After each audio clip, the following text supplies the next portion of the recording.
My wife's brother sneered. An idiot, only fit for factory work. At his promotion party, my wife's dad handed him control of an $75 million resort in Hawaii and an Audi, saying, "We're proud of you," unlike someone who only brings shame to this family. I sat quietly in the back row until a stranger approached, gave me an envelope, and whispered, "It's time to show them who you really are." The champagne flutes caught the light like tiny chandeliers. I watched them clink together across the ballroom. Crystal against crystal, laughter against laughter, success against success. None of it was mine. I sat in the back row of the hotel banquet hall, third chair from the aisle, where the air conditioning vent hummed too loud and the tablecloth had a wine stain from an earlier reception. This wasn't my seat originally. I'd been placed at table 4, closer to the front, next to my wife's distant cousins. But I'd moved myself here an hour ago, right after the speeches started, right after I realized what kind of night this was going to be. My wife, Caroline, hadn't noticed. She was up front, radiant in her navy dress, sitting between her parents. Her father, Richard Donovan, stood at the microphone now, one hand resting on the shoulder of his son, Caroline's brother, Derek, the golden boy, the reason we were all here. 28 years old, Richard was saying, his voice booming through the sound system with the confidence of a man who'd never had to question his place in the world, and already vice president of operations. Most people spend their whole lives trying to reach the level my son achieved before 30. Applause rippled through the crowd. I didn't clap. My hands stayed in my lap, fingers interlaced, knuckles white. Derek grinned. That practiced, photogenic smile he'd perfected sometime between his MBA at Cornell and his first promotion at his father's hotel development company. He wore a charcoal suit that probably cost more than my monthly salary. His watch caught the light. Rolex. Submariner. The black one. $40,000 wrist candy that he'd mentioned at least twice during cocktail hour. "We're expanding into Hawaii," Richard continued. "A $75 million resort project in Maui. 800 rooms, 3 restaurants, a spa, championship golf course. The biggest venture Donovan Hospitality has ever undertaken." He paused for effect, letting the magnitude settle over the room. "And I'm putting Derek in charge of the entire operation." More applause. Louder this time. Someone whistled. I looked down at my own hands. Factory worker hands. Derek had called them once. Calloused. Stained with motor oil that never quite washed out from under the fingernails. He wasn't entirely wrong. I did work in a factory, or rather, I had worked in a factory years ago before everything changed. Before I met Caroline. Before I made choices I was still trying to understand. "Derek will be relocating to Maui next month," Richard said. "We've already arranged housing, a penthouse suite in the resort's residential tower. Ocean views, naturally." Chuckles from the crowd. "And because every executive needs reliable transportation." A projection screen behind the stage flickered to life. An image appeared. A sleek black Audi R8, parked against a sunset backdrop, its curves pornographic in their perfection. "The keys are already waiting for you in Hawaii," Richard said, turning to his son. "You've earned this, Derek. You've earned all of it. We're proud of you." Richard pulled Derek into an embrace.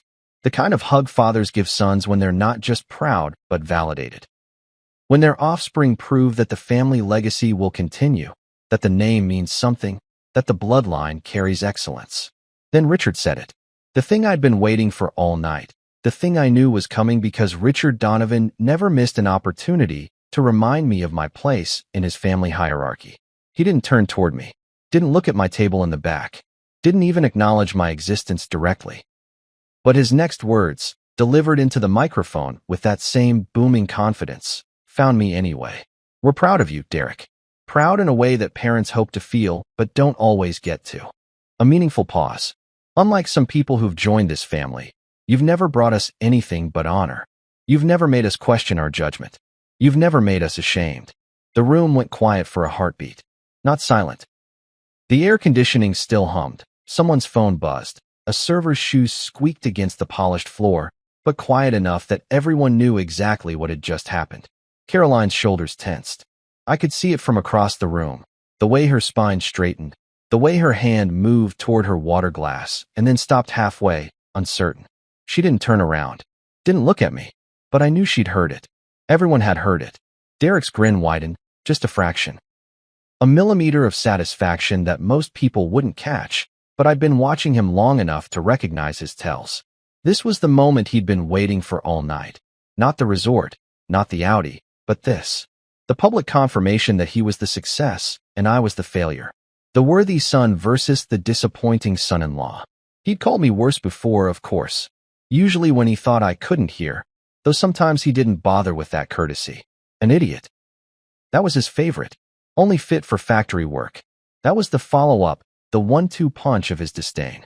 He'd said it at Christmas dinner last year, loud enough for half the table to hear, when Caroline's aunt asked what I did for a living.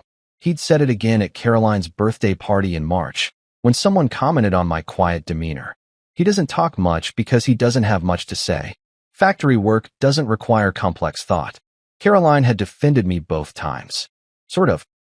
The kind of defense that's really an apology. He's just tired, he works long hours, he's not used to these big family gatherings.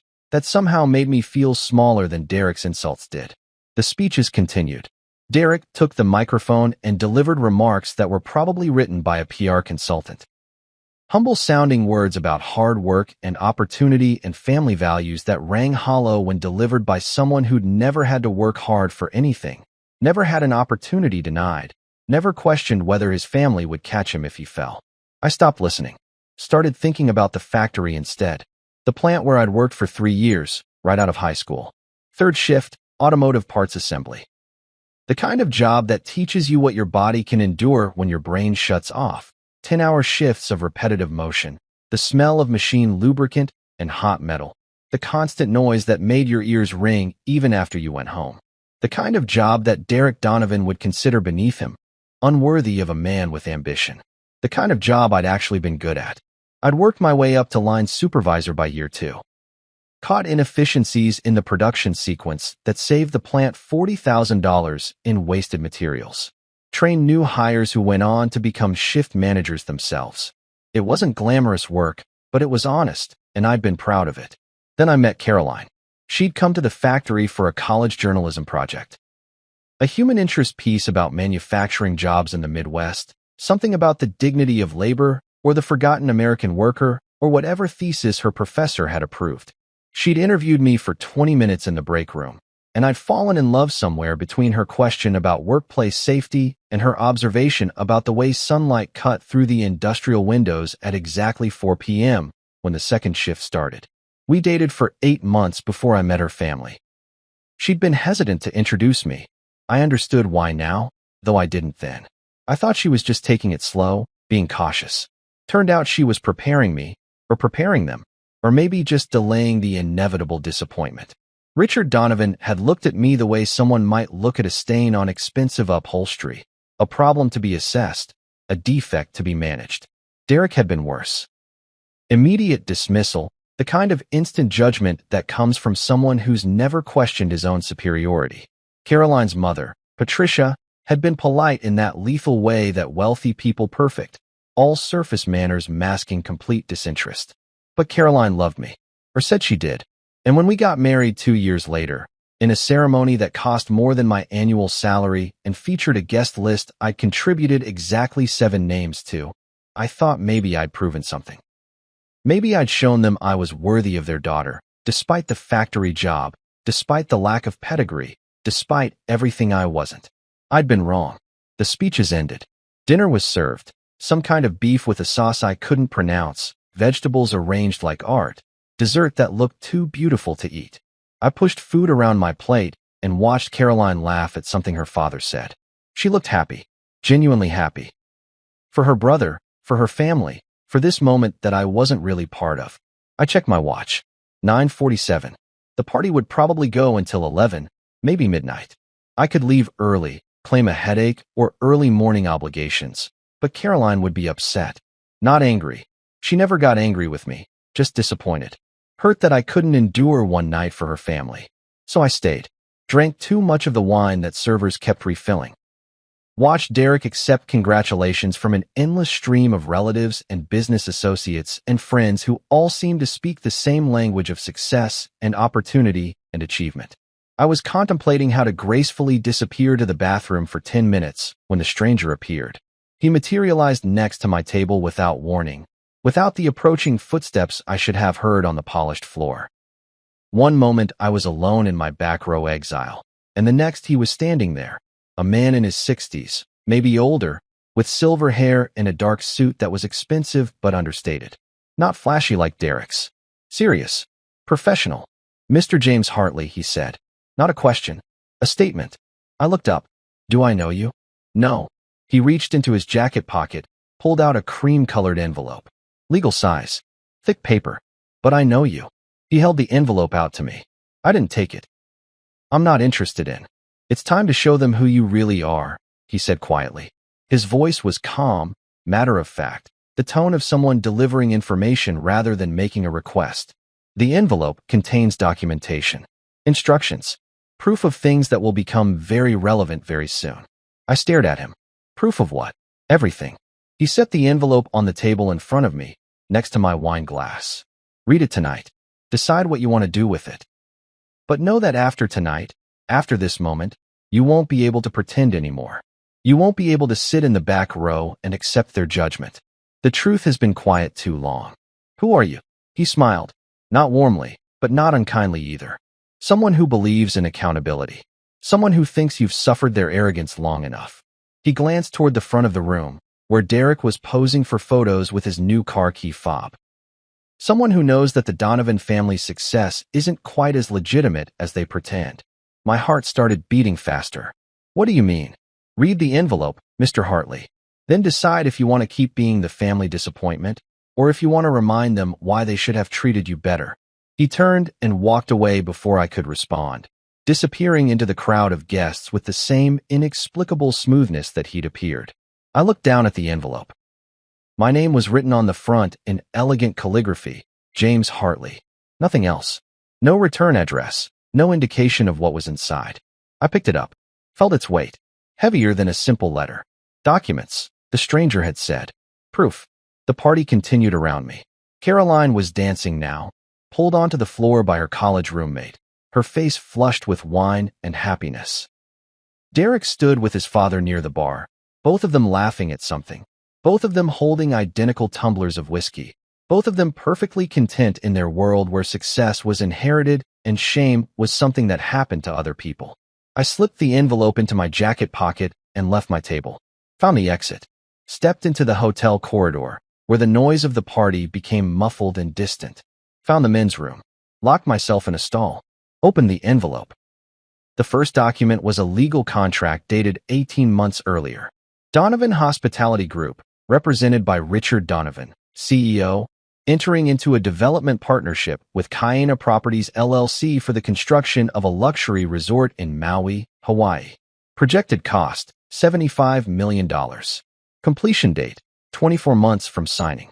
I'd heard about this project before, of course. Richard had mentioned it at family dinners. Derek had bragged about it at the last 3 gatherings I'd attended. The crown jewel of the Donovan Empire, the expansion that would establish them as major players in Pacific hospitality. I kept reading. The second document was a financial disclosure form. Required filing for development projects exceeding $50 million in Hawaii, submitted to the State Department of Business, Economic Development and Tourism. Lists of investors, capital sources, projected revenue streams. One name jumped out at me from the investor list, highlighted in yellow by whoever had prepared this envelope. Hartley Dynamics, LLC. Capital contribution, $22 million. Percentage ownership, 29%. Hartley Dynamics. My company. I read the line 3 times. 4. 5.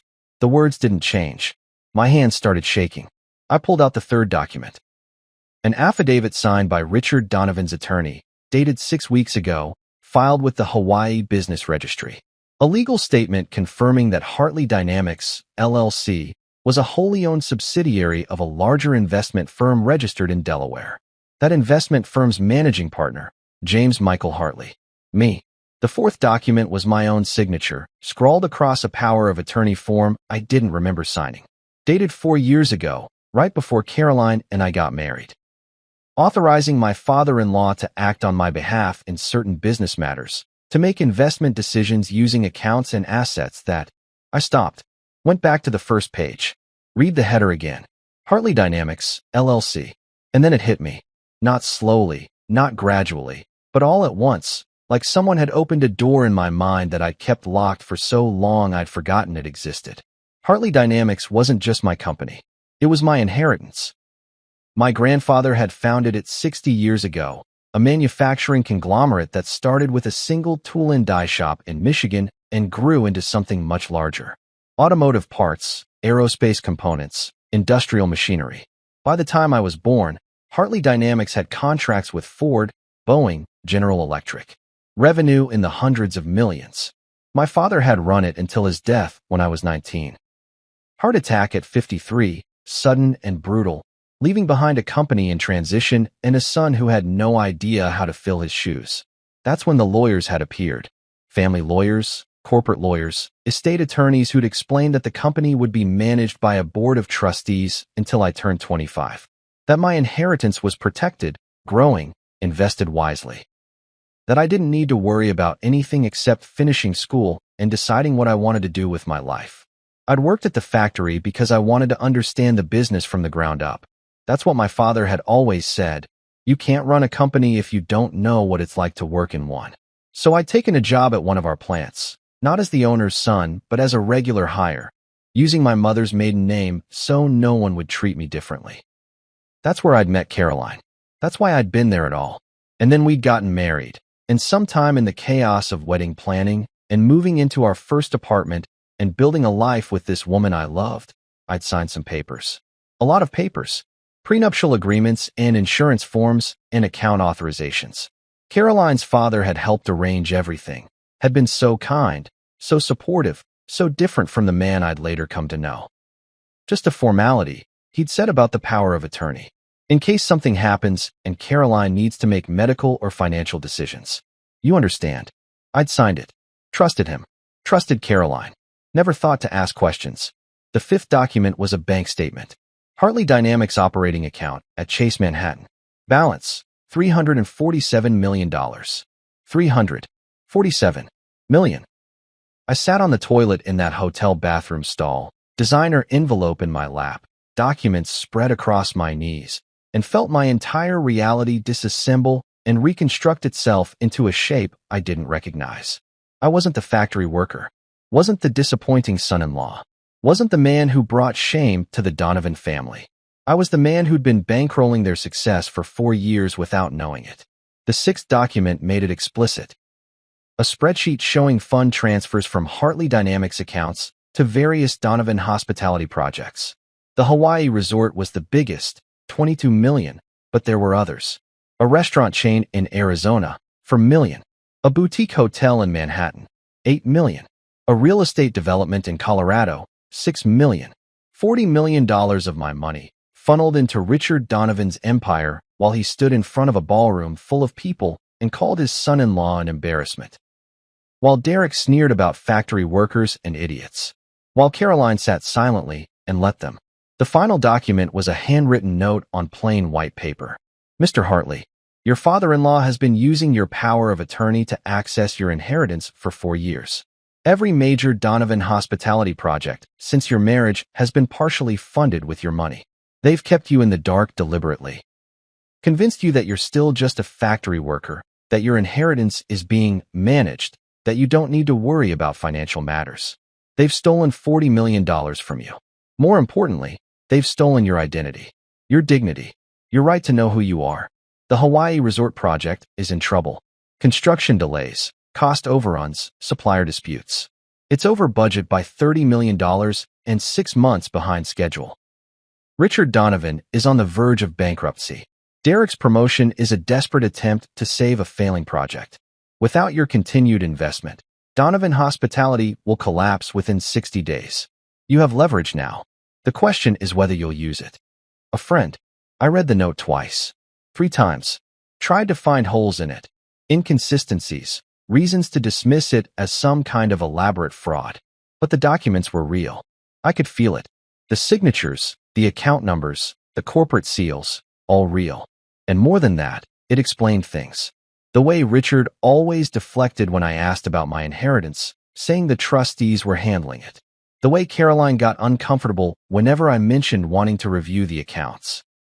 The way Derek's contempt had grown sharper over the years, his insults more pointed, as if he resented me for something I didn't understand.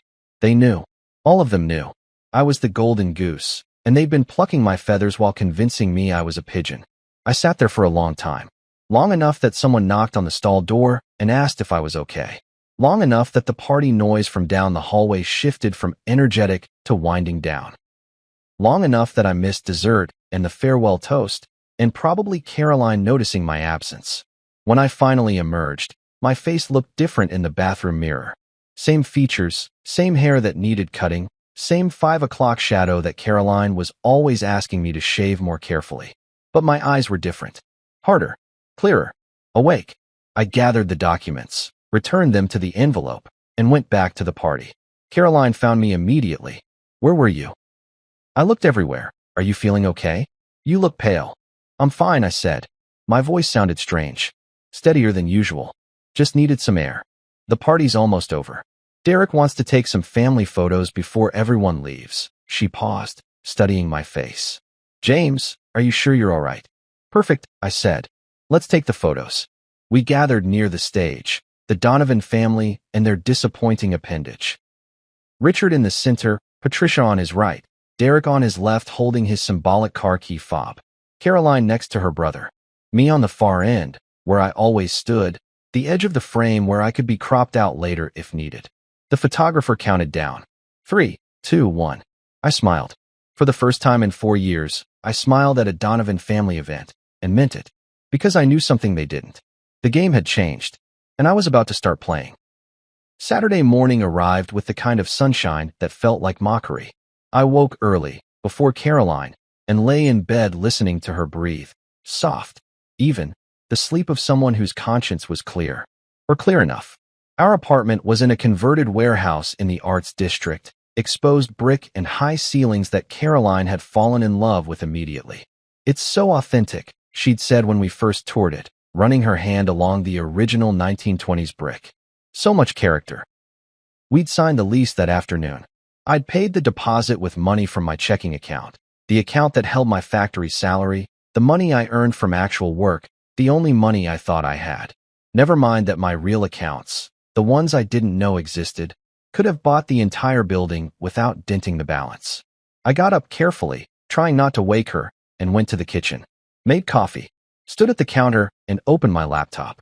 Searched for Hartley Dynamics, LLC. The results populated immediately. Company website, professional and corporate. LinkedIn profile with 4,200 employees.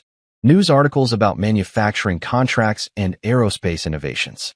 A Wikipedia entry that matter-of-factly stated, Hartley Dynamics is a privately held manufacturing conglomerate founded in 1965 by Michael Hartley, currently managed by a board of trustees on behalf of James Hartley, son of former CEO Robert Hartley. I clicked through to the company website. Found the About Us section. Read my own biography. James Michael Hartley, age 28, serves as the majority shareholder and beneficial owner of Hartley Dynamics. Mr. Hartley assumed ownership following the death of his father, Robert Hartley, in 2017. Currently, the company operates under the guidance of a trustee board, while Mr. Hartley pursues personal and professional development prior to assuming an active management role. Personal and professional development. That was one way to describe being kept ignorant of your own wealth while your in-laws embezzled millions. I opened a new search tab, Richard Donovan Hospitality. More results. The company website, significantly less impressive than Hartley Dynamics. Press releases about hotel openings and development projects. A Forbes profile from 3 years ago calling Richard a rising force in regional hospitality management. An industry publication ranking Donovan Hospitality as number 47 in mid-sized hotel development firms. I searched Maui Resort Donovan Hospitality Construction. The first result was a local Hawaiian news article from 2 weeks ago. Luxury resort project faces delays, community concerns. I clicked through. The proposed $75 million Kaina resort has encountered significant setbacks, according to sources close to the project. Originally scheduled to break ground in April, construction has been delayed repeatedly due to permitting issues, environmental assessments, and what insiders describe as financial restructuring. There are serious questions about whether Donovan Hospitality has the capital to complete this project, said one contractor who requested anonymity. We've seen payment delays, scope reductions, and constant requests to renegotiate terms. Representatives from Donovan Hospitality declined to comment for this story. I leaned back in my chair, felt the coffee mug warm against my palms. Financial restructuring, payment delays, serious questions about capital. That's what my $22 million was solving. Not funding Derek's success, propping up Richard's failure. You're up early. I turned. Caroline stood in the kitchen doorway wearing one of my old t-shirts and her hair in the messy bun she always did before her morning shower. Beautiful, even half awake. Especially half awake, when the careful polish of her family's world hadn't been applied yet. Couldn't sleep, I said. Are you still thinking about last night? She moved to the coffee maker, poured herself a cup. I know Dad's speech was. He didn't mean it the way it sounded. How did he mean it? She didn't answer right away. Took a sip of coffee, bought herself time. He's just really proud of Derek. Sometimes he gets carried away when he's celebrating someone. It's not about you. Unlike some people who've joined this family, I quoted. Pretty sure that's about me. He's old-fashioned. He doesn't understand. She stopped. Started again. You know how he is about traditional career paths. The hospitality business is all he knows. He doesn't see the value in other kinds of work. Factory work. Any work that's not hotels. She set her mug down, came around the counter, touched my arm. I'm sorry. I should have said something last night. I should have defended you more. It was Derek's night, and I didn't want to make it about us. About us.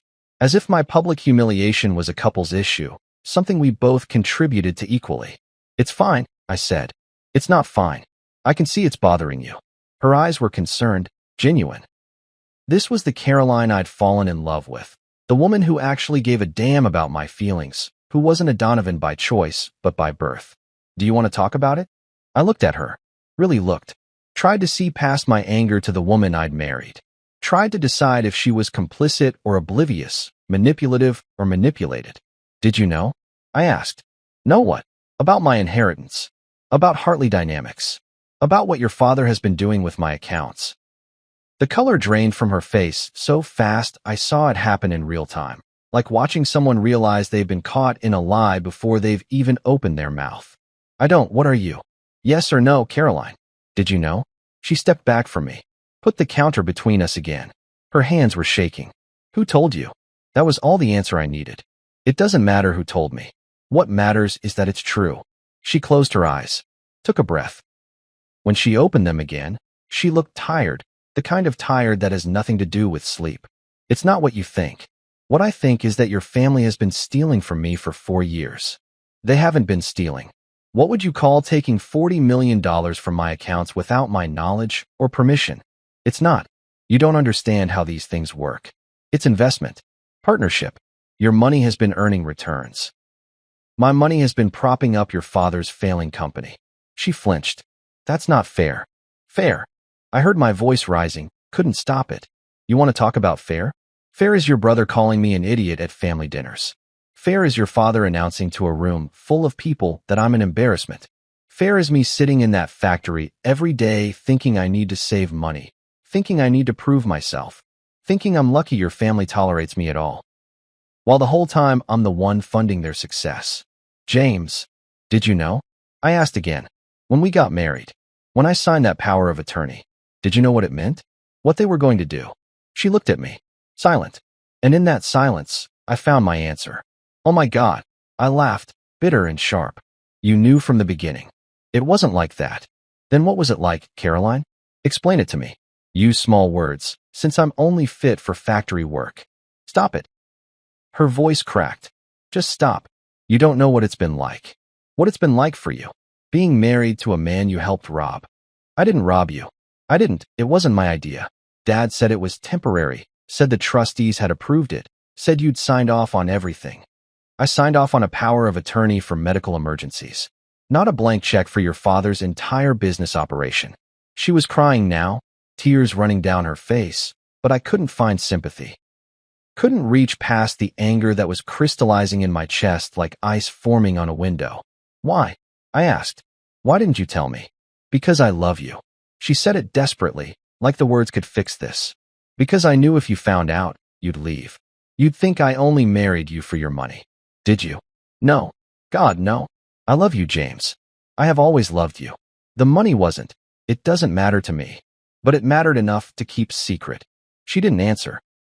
I closed my laptop. Stood up. I'm going out. Where? I don't know. Away. I need to think. James, please, we need to talk about this. We just did. Now I need to not look at you for a while. I grabbed my jacket and left before she could respond. Took the stairs down to the street. Walked without direction. Let my feet carry me through the city while my mind tried to process everything that had broken apart overnight. The morning was cold. October in the Midwest. The kind of day where summer was finally admitting defeat and fall was establishing dominance. Leaves skittered across the sidewalk. The coffee shops were full of people reading newspapers, typing on laptops, living normal lives where their spouses hadn't been lying to them for years. I ended up at the river, stood on the walking path and watched the water move, dark and steady, indifferent to human problems. My phone buzzed.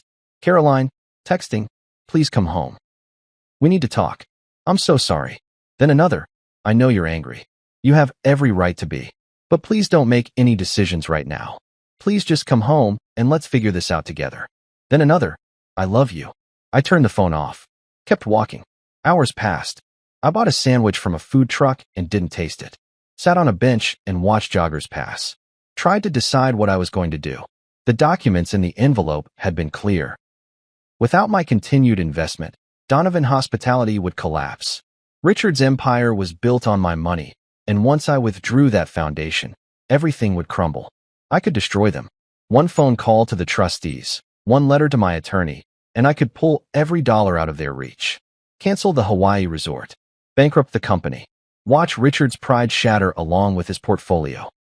Watch Derek realize that his promotion was meaningless, his Audi was repossessed, his big opportunity was actually just the last gasp of a dying enterprise funded by the man he'd been mocking for years.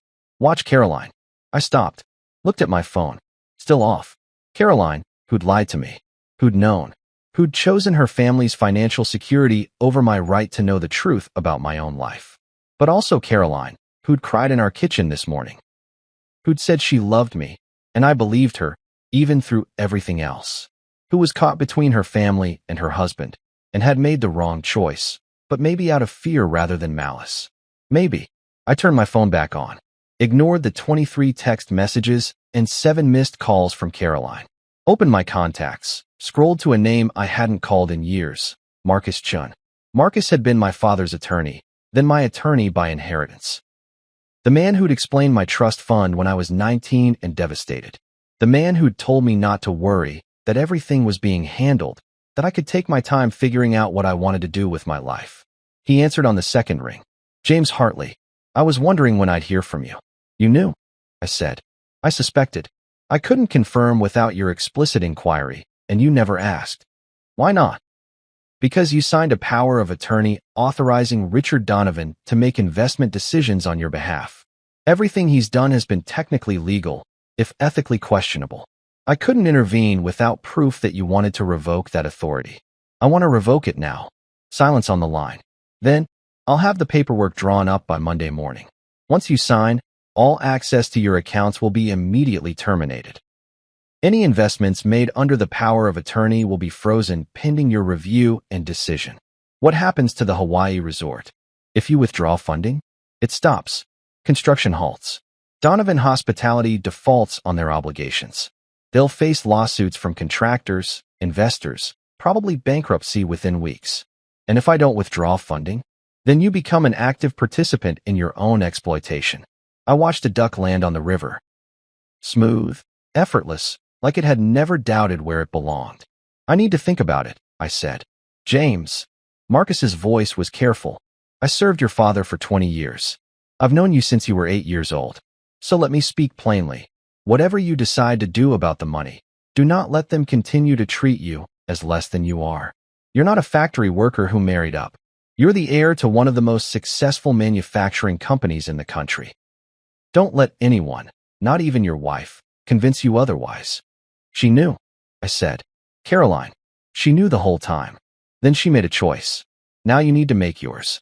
I ended the call, sat on that bench until the sun started setting, until the October cold seeped through my jacket and my fingers went numb. When I finally went home, Caroline was waiting in the living room. She'd been crying. Her eyes were red, her face blotchy. She stood up when I walked in. I'm sorry, she said immediately. I'm so sorry. You're right about everything. I should have told you. I should have stopped them. I chose wrong. And Stop, I said. She stopped. I need you to understand something, I said. From this moment forward, you don't get to make choices about my money, my company, or my life without my knowledge. You don't get to keep secrets that benefit your family at my expense.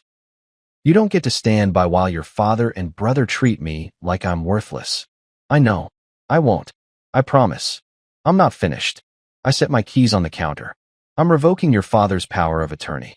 Everything he's invested from my accounts is now under my direct control. That means the Hawaii Resort project is mine to decide about. Your father's company is mine to decide about. And whether you and I stay married is mine to decide about. She looked like I'd slapped her. James, I need time. I need space. I need to figure out who I am when I'm not being lied to. I moved toward the bedroom. I'll be sleeping in the guest room. Don't try to change my mind. Don't send your family to talk to me. Just give me time. I closed the door before she could respond. Lay down on the guest bed and stared at the ceiling. Thought about revenge. Thought about justice. Thought about the difference between the two and whether I cared. Marcus's office was downtown, 42nd floor, floor-to-ceiling windows that turned the city into a miniature model of itself. I'd been here before, right after my father died, when everything was paperwork and condolences and decisions I wasn't ready to make. The office looked the same. Marcus looked older, more gray at his temples, deeper lines around his eyes, but his handshake was firm and his gaze was direct.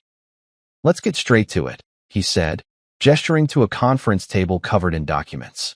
I've prepared a complete financial overview of your accounts, your company's current status, and Richard Donovan's investment activity over the past 4 years.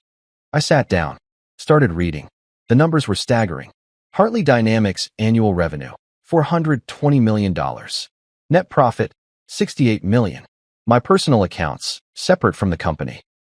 $347 million in liquid assets, plus real estate holdings valued at another $90 million.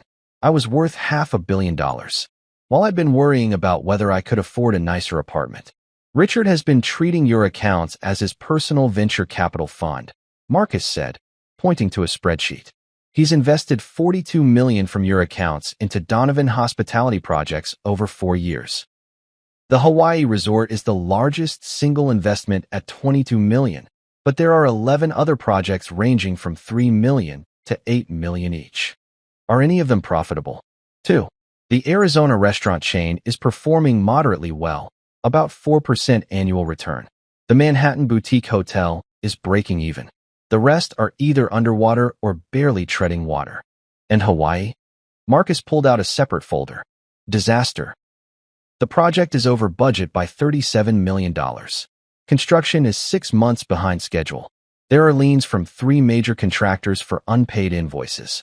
The environmental impact review is being challenged by local conservation groups. And, he paused, Richard has been using your investment as collateral for additional loans without your authorization. How much? $15 million in loans from 2 different banks, with your Hartley Dynamics shares used as security. I felt my jaw tighten. That's legal. Technically, yes. The power of attorney you signed gave him broad authority over investment decisions and asset management. He's been creative in interpreting that authority, but a good attorney could argue he stayed within the letter of the agreement, even though I had no idea what he was doing. Unfortunately, ignorance isn't the same as lack of consent. You signed the document. He acted under it. The fact that you didn't read the fine print, or that he misrepresented its scope, is ethically damning but legally murky. I pushed back from the table, stood up, walked to the window, and looked out at the city below. What are my options? 3 primary paths, Marcus said. First, you can revoke the power of attorney and withdraw all funding immediately. This will cause Donovan Hospitality to collapse, likely within 30 days. Richard will face bankruptcy, possibly legal action from other investors and contractors.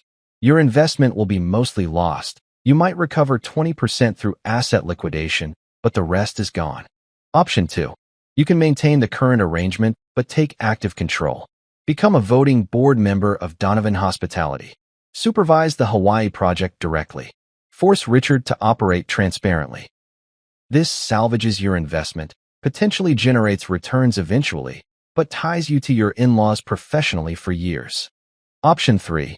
You can sell your stake in the Hawaii project to a third party. I've had preliminary conversations with a resort development firm in California that's expressed interest in acquiring troubled projects. They'd buy you out at approximately 40 cents on the dollar. You'd lose $13 million, but you'd be free of the Donovans entirely. I turned from the window. What would you recommend? Marcus studied me for a long moment. What do you want, James? Do you want your money back? Do you want to punish Richard? Do you want to save your marriage? Those are 3 different goals requiring 3 different strategies. I want them to know, I said. The words came out harder than I intended. I want them to know who I really am, what I'm worth, what they've been doing. I want them to understand that every insult, every dismissal, every moment they treated me like I was beneath them, they were wrong. Then you don't want option 3, Marcus said. Selling out quietly might be financially prudent, but it doesn't send a message. They'd never know you had leverage. And option 1 destroys them completely. Very satisfying in the short term. But you lose most of your investment, you definitely lose your marriage, and you spend the next few years dealing with the legal and emotional fallout of bankrupting your wife's family. Option 2 requires you to work with them. To sit in rooms with Richard and Derek and pretend to be civil while you exercise control over their company. It's a long game, but it's also the one that lets you reclaim your identity without destroying everything. I walked back to the conference table. Looked down at the documents. My life, reduced to spreadsheets and contracts. How fast can we move on option 2? If you sign today, I can have you installed as a voting board member of Donovan Hospitality by Wednesday. Richard legally has to comply. The investment structure gives you that right. The hard part will be the conversation. The conversation where you tell your father-in-law that you know everything and you're taking control. Where you look him in the eye and stop being the man he thinks you are. I thought about Friday night. The party, the speech, the envelope. It's time to show them who you really are. Set up a meeting, I said. Wednesday morning. Donovan Hospitality headquarters. Richard, Derek, and Caroline in the room. Tell them it's about the Hawaii project's financial situation, but don't give them details. I want to see their faces when they realize what's happening. Marcus smiled. Small, professional, but with an edge of satisfaction. I'll make the calls this afternoon. Anything else? Yes. I sat down, pulled the documents toward me. I want a complete audit of every investment Richard made using my money. Every project, every contract, every decision. I want to know exactly what he did and whether any of it crossed the line from ethically questionable to criminally fraudulent. That will take time. I have time. I've been patient for 4 years. I can be patient a little longer. I picked up a pen. But Marcus, when that audit is done, when I know the full truth, we're going to have another conversation about accountability. And Richard Donovan is going to learn the difference between getting away with something and getting away with it forever. I signed the documents revoking the power of attorney. Signed the papers establishing myself as a board member. Signed everything that would transform me, on paper at least, from victim to authority. When I left Marcus's office, the city looked different. Still the same buildings, same streets, same October sky. But I looked at it differently now. Like someone who belonged here. Like someone who had power. Like someone who was about to use it. Wednesday morning came with rain. That persistent October drizzle that makes everything gray and cold and miserable. Perfect pathetic fallacy for what was about to happen. I dressed carefully. Not my usual jeans and work shirt, but the suit I'd bought for my wedding and worn exactly twice since. Charcoal gray, tailored, expensive. The kind of suit that said I belong in this room rather than I was invited to this room out of obligation. Caroline had been watching me for 2 days with the wariness of someone waiting for a bomb to explode. We'd barely spoken since Saturday. She tried a few times. Gentle overtures, apologies, offers to explain her father's perspective. I'd shut them down politely, but firmly. "You're wearing the suit," she said as I adjusted my tie in the bathroom mirror. "Yes. Are you? Is this about the meeting?" "Yes." "James." She appeared in the doorway, still in her pajamas, her hair unbrushed. Vulnerable in a way that made me want to comfort her and resent her at the same time. "Please don't do anything you'll regret. My father, he's not a bad person. He made mistakes, but he didn't mean to. Your father," I said, turning to face her, "has been embezzling from me for 4 years. He's used my money to fund his company while allowing his son to call me an idiot. He's allowed me to sit in rooms full of your family while they treat me like I'm worthless, all while knowing that I'm the only reason his business hasn't collapsed. I know, and I'm so sorry. You keep saying that, but sorry doesn't change what happened. Sorry doesn't give me back the 4 years I spent thinking I was lucky to be tolerated by your family." Her eyes filled with tears. "What do you want me to say?" "I don't want you to say anything. I want you to come to this meeting and see who I actually am. And then I want you to decide if you can live with that person, or if you only love the version of me your family created." I left her standing there and went to the car. Donovan Hospitality headquarters was in a converted factory building. The irony wasn't lost on me. In the redevelopment district. Exposed brick and industrial windows and an aesthetic that said we're successful but still authentic. The kind of place that cost a fortune to make look deliberately unfinished. Marcus met me in the lobby. He brought a paralegal carrying 2 briefcases full of documents. They're waiting in the main conference room. Richard, Derek, and Caroline. I told them this was about investment review and financial restructuring. They think you're here as a concerned family member, not as the majority stakeholder. Good. We took the elevator to the 3rd floor. I watched the numbers climb, felt my heartbeat steady into something calm and focused. Not angry anymore. Not hurt. Just clear about what needed to happen. The conference room had the same industrial aesthetic as the lobby. Reclaimed wood table, Edison bulb lights, motivational corporate art on the walls. Richard sat at the head of the table, because of course he did. Derek was to his right, looking annoyed at being pulled into a meeting he clearly considered beneath him. Caroline sat across from them, pale and nervous. They all looked up when I walked in. Richard's expression went from confused to cautious in the time it took me to cross the threshold. "James, I wasn't expecting." Marcus said this was a financial review meeting. "I assumed he'd be representing your interests." "I am representing my interests," I said. I moved to the other end of the table, the end opposite Richard, and sat down. Marcus and his paralegal flanked me. "Today and from now on." Derek laughed, short, dismissive. "What are you talking about?" I looked at him. Really looked, the way I'd been afraid to before. "I'm talking about taking control of my investment in this company. I'm talking about stopping your father from using my money without my oversight. I'm talking about introducing myself properly, since we seem to have skipped that step at the beginning."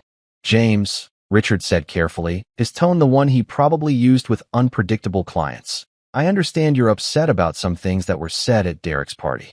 I apologize if my words hurt you. Sometimes I speak without thinking." "Stop." I held up a hand.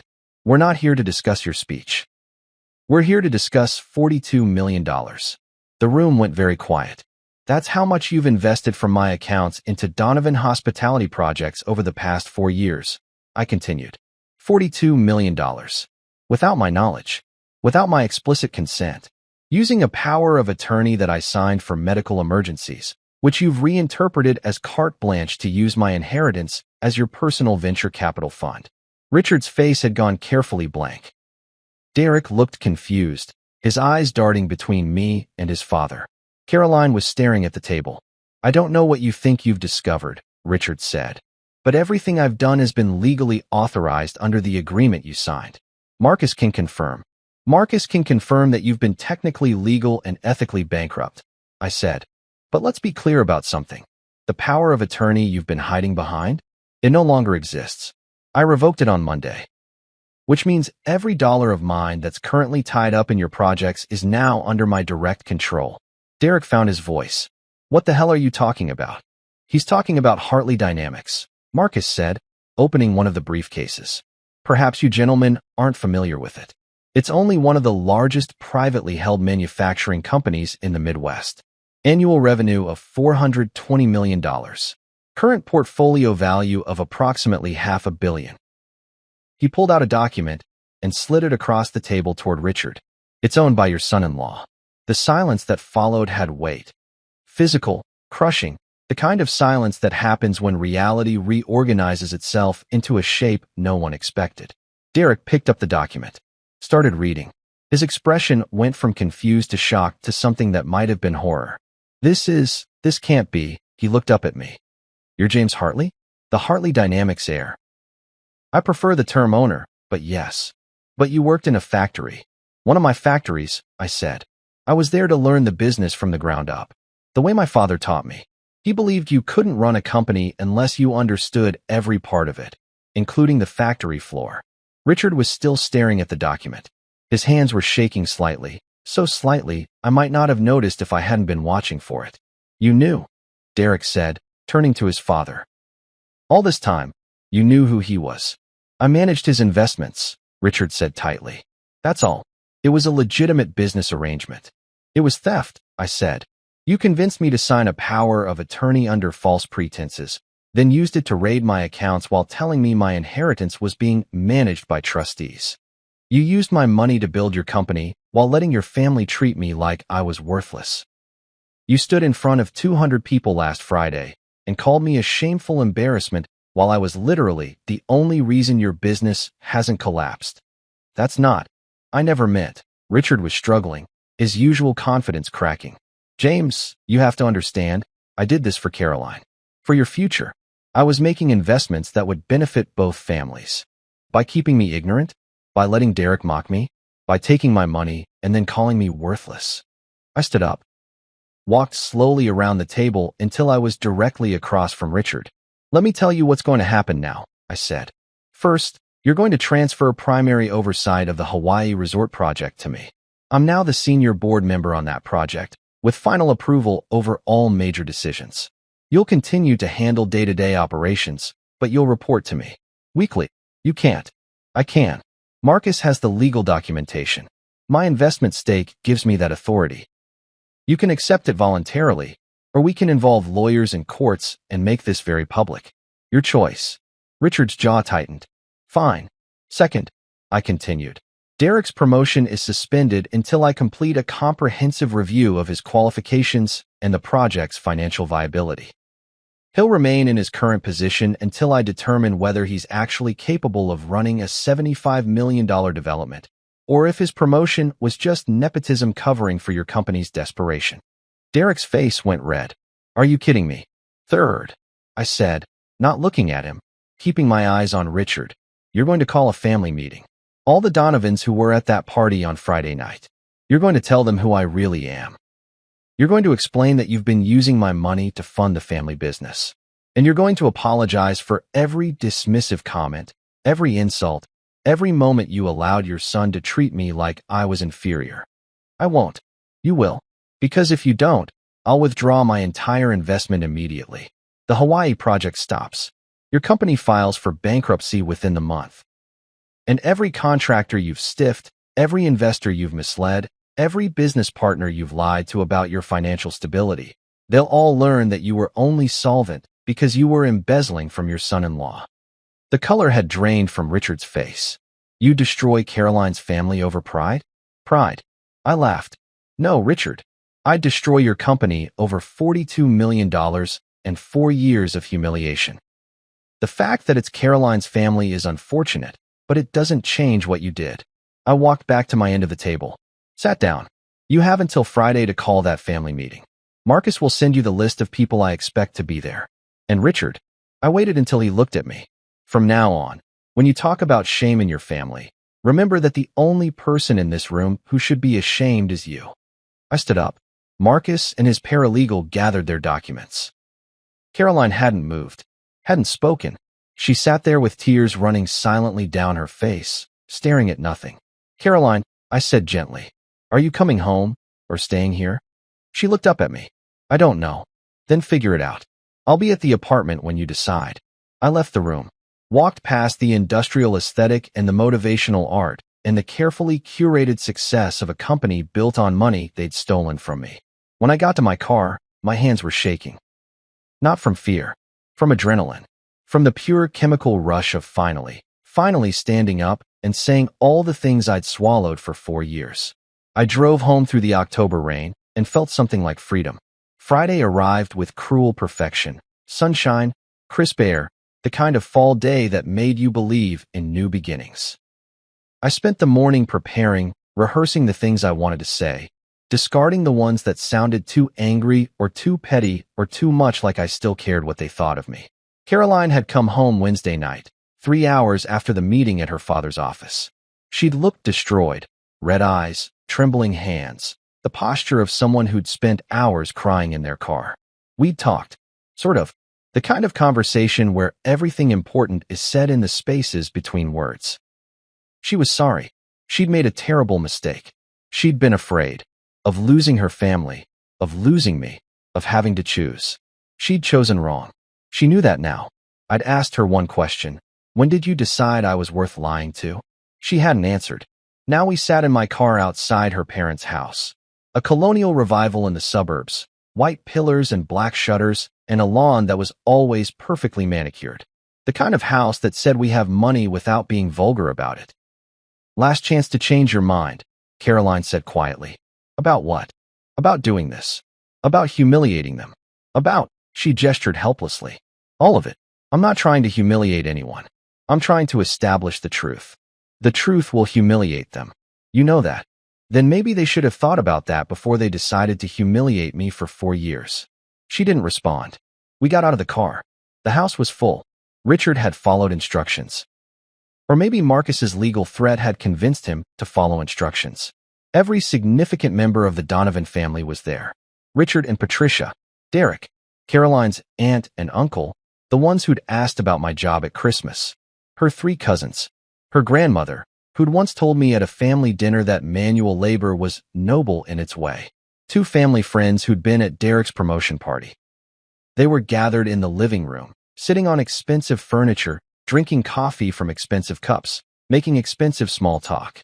They all looked up when Caroline and I walked in. Richard stood up. He looked terrible, like he'd aged 10 years since Wednesday. Thank you all for coming.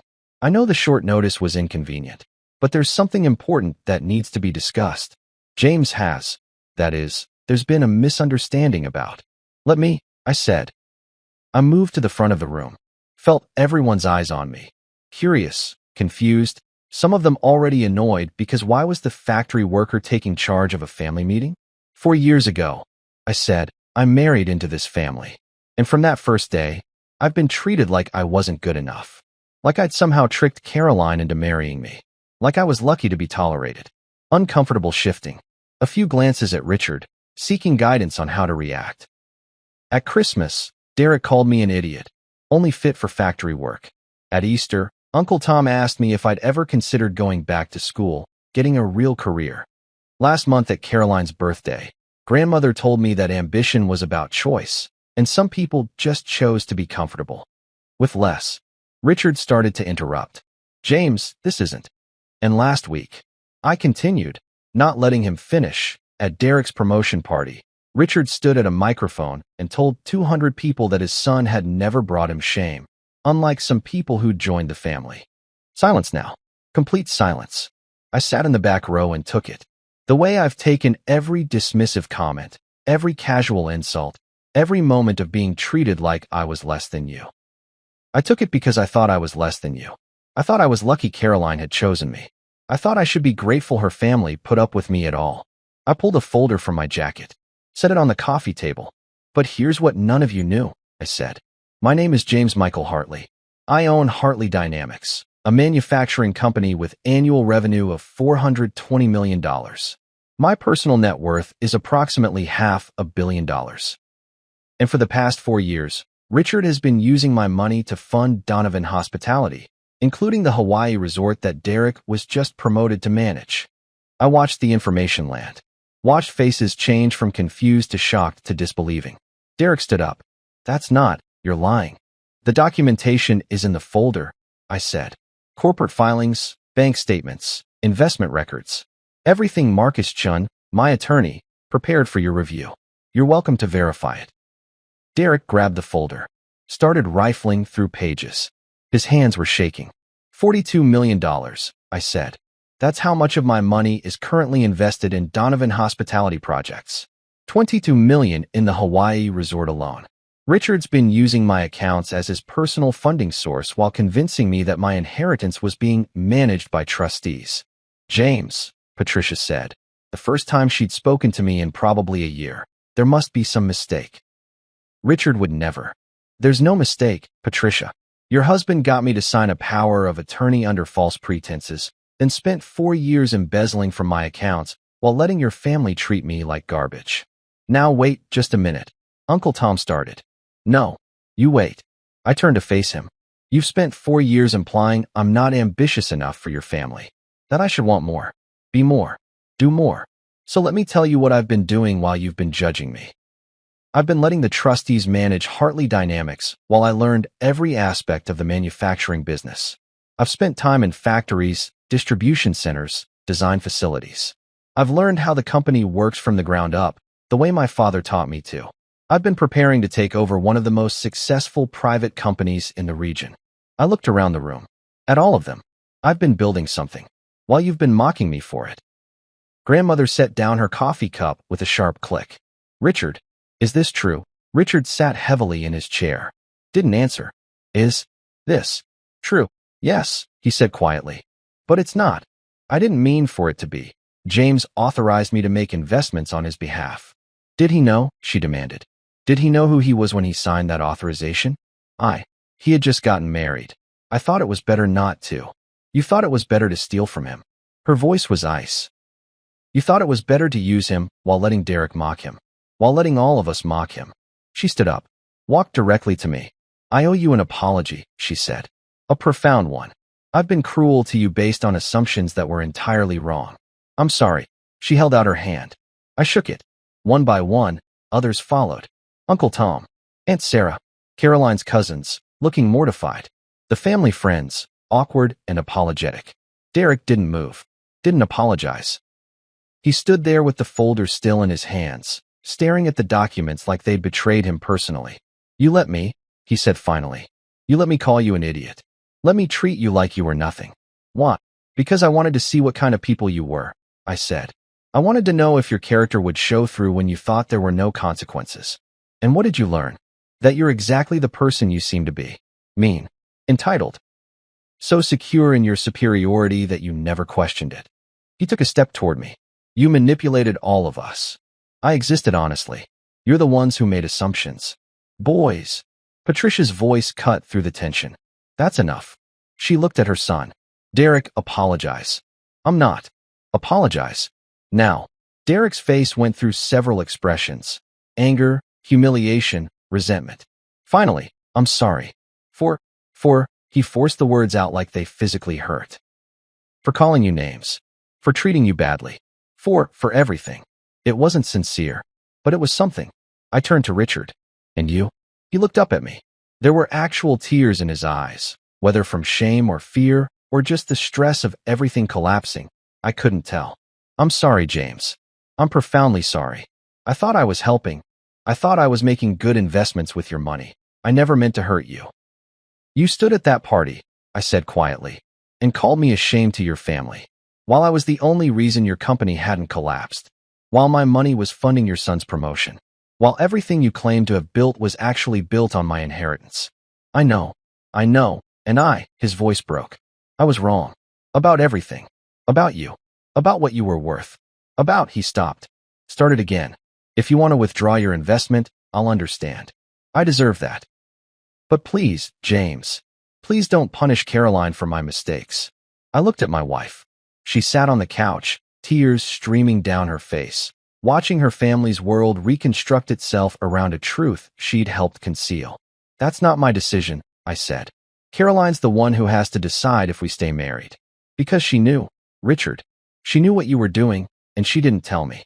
She chose your financial security over my right to know the truth. Caroline's mother went pale. Caroline. I'm sorry, Caroline whispered. I'm so sorry. I thought if James knew, he'd leave me. He'd think I only married him for his money. And I didn't. I swear I didn't. I love him. I've always loved him, But I was scared, and Dad said it was temporary, said it was just good business, and She broke down completely. Her mother moved to comfort her, wrapping her in arms, whispering things I couldn't hear. I stood there feeling nothing and everything at once. Vindication. Anger. Grief. Satisfaction that they finally knew. Emptiness that knowing had come at this price. I haven't decided what I'm doing about the investment, I said to Richard. Marcus is conducting a full audit of every project you've funded with my money. When that's complete, I'll decide whether to maintain my stake, restructure it, or withdraw completely. Until then, I'm the senior board member on the Hawaii project, with final approval over all major decisions. And Derek's promotion? Someone asked. Suspended pending review. If he's actually qualified to run a $75 million resort development, we'll confirm the promotion. If not, I shrugged. We'll find him something more appropriate to his actual skill level. I picked up my jacket. That's all I came to say. Some of you apologized. That matters. Some of you didn't. I looked at Derek, which also tells me what I needed to know. I walked to the door. Caroline stood up. James, wait. I turned. I'm going home. You're welcome to come with me or stay here. It's your choice. But Caroline, I waited until she looked at me. If you come home, we're going to have a real conversation. The kind we should have had 4 years ago, before you decided to lie to me. And you're going to have to decide if you can live with the person I actually am, or if you only love the person you helped your family create. I left before she could answer. She came home 3 hours later. Found me on the balcony, watching the sunset turn the October sky purple and gold. I choose you, she said quietly. I choose the real you. Even if you never forgive me. Even if this marriage is over. I choose to know the truth. I choose to stop lying. I didn't turn around. Your family's business is going to survive. I'm not that vindictive. But things will change. Your father will report to me. Derek will have to prove he deserves his position. And everyone in that room will remember that the person they treated like garbage was actually the person keeping them afloat. I know. And you? I said, finally turning to face her. You're going to have to live with the fact that when it mattered, when I needed you to choose between your family's secrets and my right to know the truth, you chose them. She was crying again. I know. I hate myself for it. Every day, James. Every single day. Good. I meant it. You should. Do you still love me? I looked at her. This woman I'd married. This woman who'd betrayed me and lied to me and still somehow managed to be the person I wanted to come home to. I don't know, I said honestly. Ask me again in 6 months.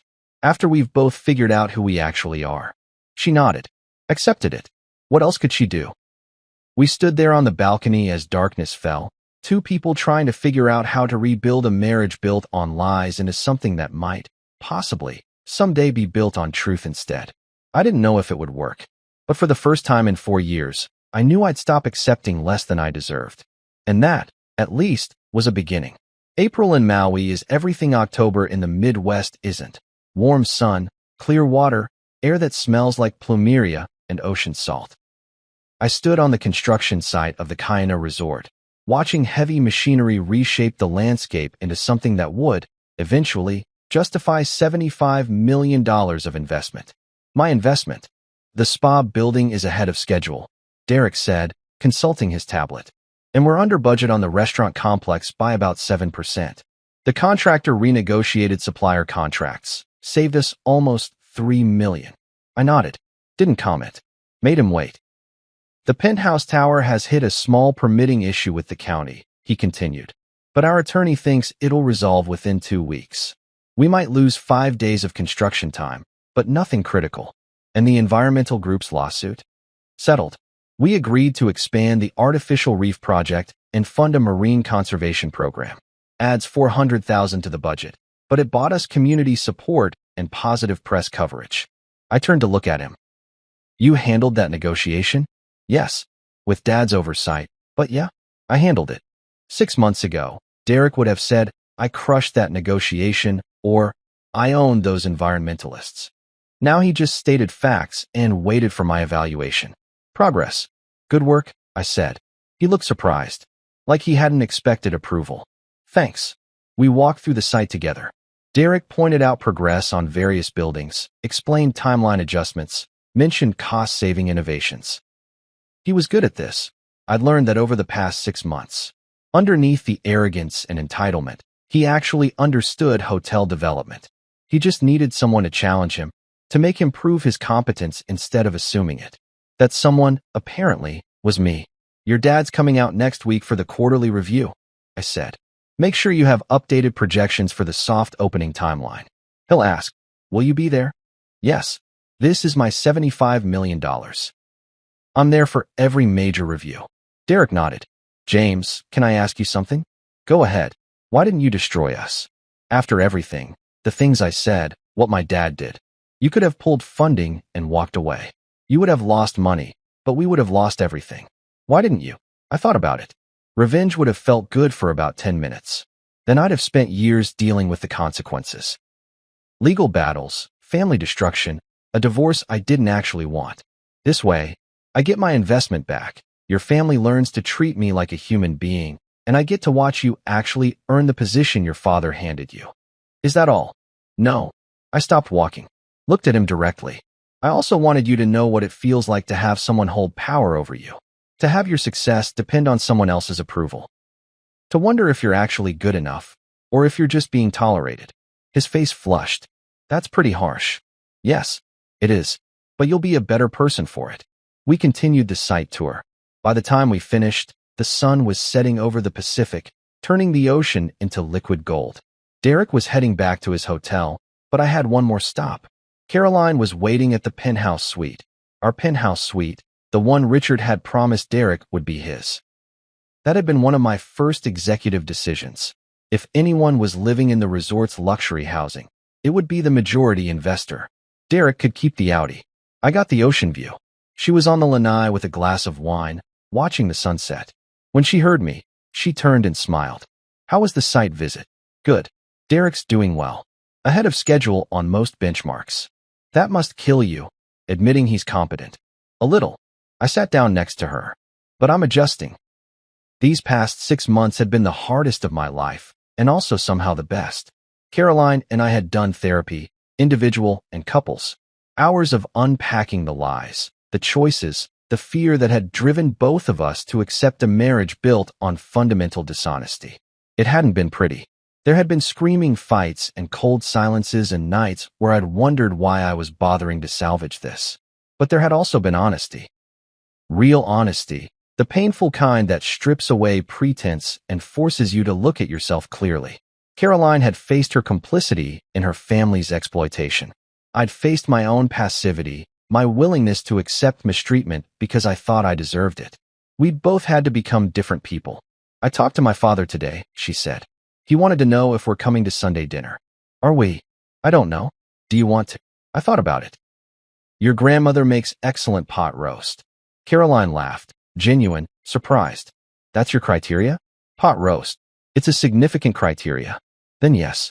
We'll go. She reached for my hand. They're trying, James. I know it doesn't erase anything, but they are trying. They were. Richard had been professional, deferential, everything he should have been 4 years ago.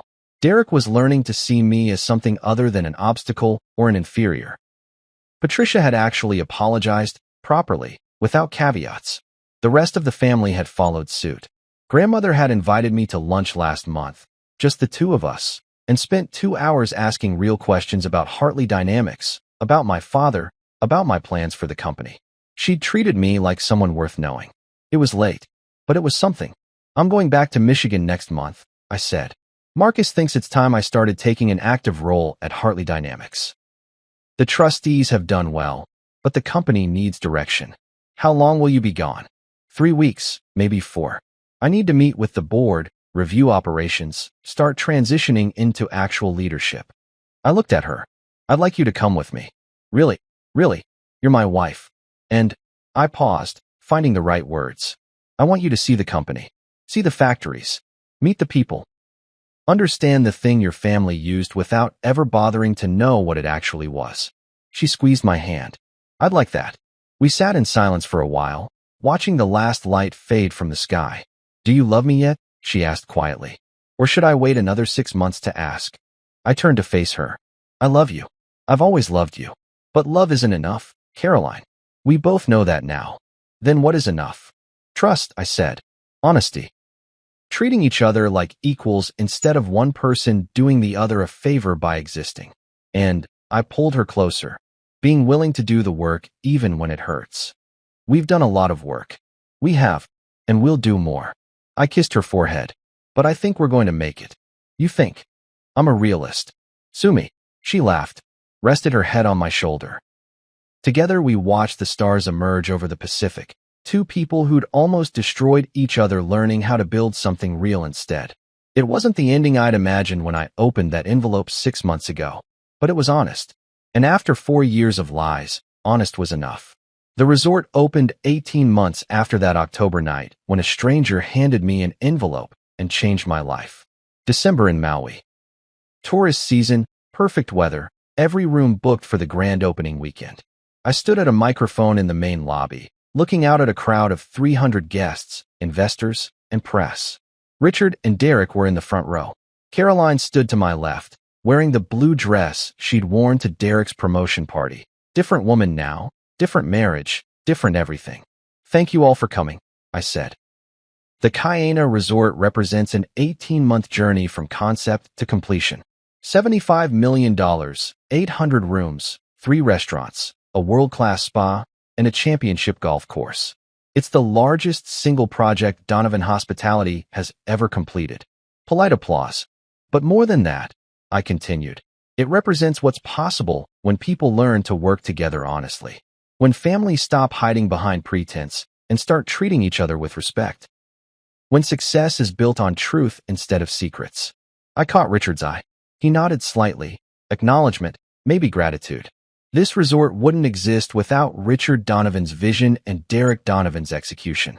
But it also wouldn't exist without something else, accountability. The willingness to admit mistakes, make amends, and do better. I paused. Let the words settle. 2 years ago, my relationship with this family was built on lies.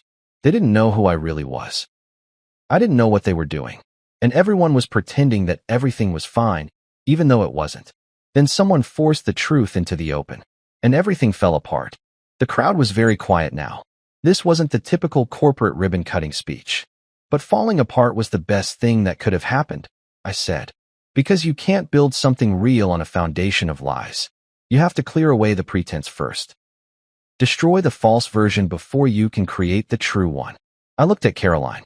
She smiled, small, nervous, but genuine. The Kaena Resort is what we built from those ruins. It's proof that truth, even painful truth, creates space for something better. That accountability and honesty and doing the work can transform destruction into creation. I raised my glass. So here's to new beginnings. To truth. To family that earns the name. And to resorts that open on time and under budget. Laughter. Applause. The crowd relaxed. The ceremony continued. Formal remarks from local officials. A traditional Hawaiian blessing. The literal ribbon cutting with comically oversized scissors. By the time it ended, my face hurt from smiling and my hand hurt from shaking others. Caroline found me on the terrace afterward, watching the sun set over the golf course. That was quite a speech, she said. Too much. No. It was perfect. Honest. I'm trying this new thing where I say what I actually think. She laughed, wrapped her arms around my waist. How's that working out for you? So far? Pretty well. We stood there together, watching the sky turn colors that didn't have names.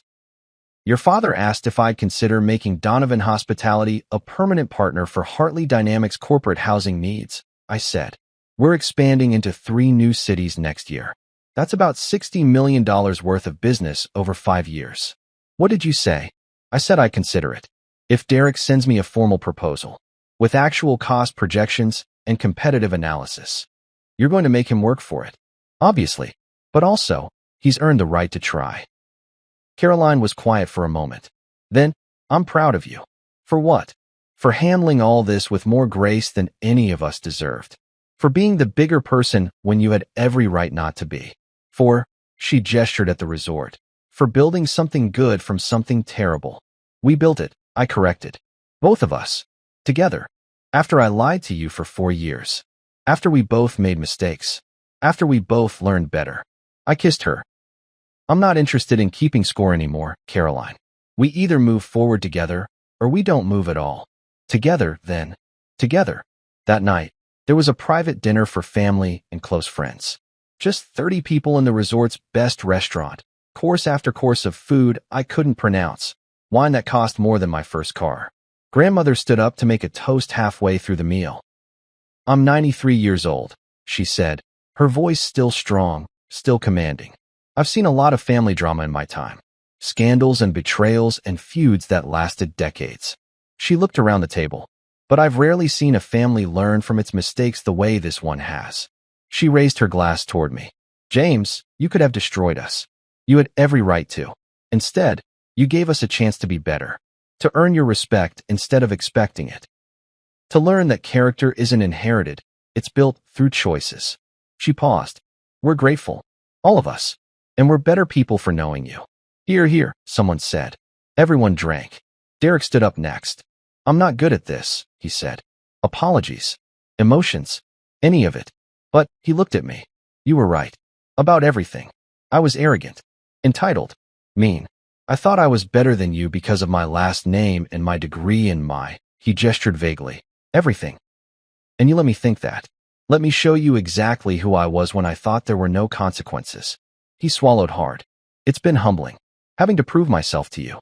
Having to earn what I thought I deserved automatically. But I'm better at my job now. Better at life. And, this is weird to say, but I'm glad you called me out. Glad you didn't let me keep being that person." He raised his glass. "To James. The brother-in-law I didn't deserve, who made me become someone who might deserve him eventually. More drinking. More toasts." Richard spoke about second chances. Patricia spoke about the importance of honesty in family. One by one, people stood and said things that would have sounded crazy 2 years ago. Apologies, admissions, acknowledgments of change. I didn't make a speech.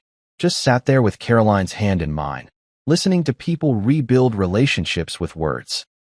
Later, after dinner, I found myself alone on the terrace with Richard. "I never thanked you," he said quietly. For not destroying me. For giving me a chance to make this right. He stopped. Started again. For teaching me that respect isn't something you demand. It's something you earn. You're welcome." "But Richard." I waited until he looked at me. "If you ever use my money without my explicit knowledge and consent again, I will take everything. The Hawaii resort, every other investment, every dollar I've put into your company. And I will do it so fast you won't have time to file the bankruptcy papers." He nodded. "Understood." "Good." I turned to go, then paused. "But if you operate honestly, if you treat me like a partner instead of a resource, we'll do great things together. You're good at what you do. You just needed to learn humility. And you taught me. Someone had to." I left him there, standing alone on the terrace, looking out at a resort he'd envisioned but couldn't have built without the money he'd stolen from the man he'd underestimated. Poetic justice. The kind that doesn't destroy, it transforms. 5 years later, I received another envelope. This one arrived at Hartley Dynamics headquarters, my office now, after I'd officially assumed control of the company 3 years ago. Same cream-colored paper. Same elegant handwriting. No return address. Inside was a single sheet of paper. "Mr. Hartley, 5 years ago, I gave you proof of your father-in-law's theft. You used that proof wisely, not for destruction, but for accountability and transformation. You rebuilt your family on truth instead of lies. You built a business on integrity instead of exploitation. You became the man your father believed you could be. I'm writing to tell you that your actions have created ripples far beyond your own life." Richard Donovan has become a mentor to young entrepreneurs, teaching them about ethical business practices and the importance of honesty. Derek has started a foundation supporting vocational education, funding programs that help factory workers advance their careers. Caroline has become an advocate for financial transparency in family businesses. You didn't just reclaim your inheritance. You reclaimed your family's character. I'm proud of you, James. Your father would be proud of you too. A friend.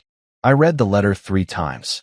Looked for clues about who'd sent it, who'd known my story, known what my father-in-law was doing, cared enough to intervene. Found nothing. But that night, when I went home to the house Caroline and I had bought last year, real house, not an apartment, with a yard and a mortgage and space for the family we were planning to start, I told her about the letter. "Do you ever wonder who sent the first envelope?" she asked. "All the time." "What do you think they wanted?" "Really? I thought about it. I think they wanted to see if I'd use power for destruction or transformation, if I'd take revenge or build something better. And, and I think I passed the test. She kissed me. You definitely passed. Later, I framed the letter and hung it in my home office, next to a photo from the Cayena Resort's grand opening. Caroline and me, Richard and Derek, all of us smiling at something beyond the camera's frame. A family that had learned to be honest. A business that had learned to be ethical. A man who'd learned that knowing who you are is more powerful than anything anyone can take from you. Sometimes I still think about that October night. The party, the insults, the moment when a stranger handed me an envelope and whispered, "It's time to show them who you really are." I showed them, not with anger, not with destruction, with truth. And truth, it turns out, is the most powerful weapon of all.